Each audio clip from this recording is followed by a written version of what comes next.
welcome to Quick Picks. Today we have the Ambassador, and like the title says, it's genuinely surprised me. I thought it was going to be terrible. So, the unique trait, you just have an energy grenade launcher mode with the alt fire. That's it. Now, we're running Corrosive and Blast because even though this is the weaker of the three builds that I have, it's not awful at all. It definitely gets work done. It's just that it has a little bit more ramp up, and it benefits the most from having a priming pet that has viral.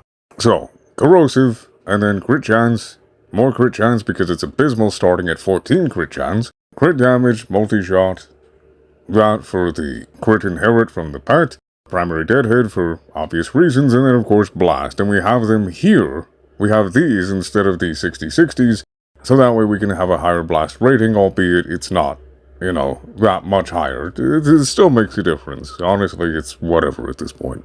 This is honestly surprisingly good.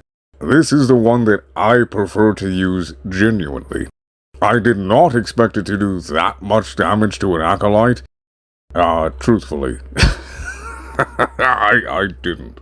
Like I said, it does have more ramp up than the other two builds, but after you get your first kill, then it just snowballs and you're taking out groups at a time, which is what I enjoy. Now here we have Corrosive and Heat, which, basically the exact same setup, except instead of Prime Cryo rounds, we have Galvanized Aptitude for more status chance, and a little bit more damage as well, and that's the entirety of the second build. Now we do have this one here, as well, an Acuity setup. And this serration here is to help with a bit of ramp up, and we have Galvanized Aptitude because since we don't have any multi-shot, I wanted to ensure that we get as many Corrosive and Heat procs as we could by having as much status chance as I could. And those are the three builds. This does do the most damage per hit, but you have to hit a headshot every single time.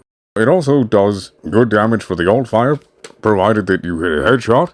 But again, I'm not really an Acuity person, I just have this up here for Acuity people. And those are the builds. Now, I will say, so that way I don't have this video drag on for too long, that the amount of time that it actually takes to get all of the pieces for the Ambassador far outweighs the usability of this weapon. Like, it's fun, it's enjoyable, it's a different kind of weapon, sure. It's not going to clear like a bunch of other far better primaries, but it is definitely viable in Steel Path, especially if you have a priming pet with viral on it. It's definitely not awful.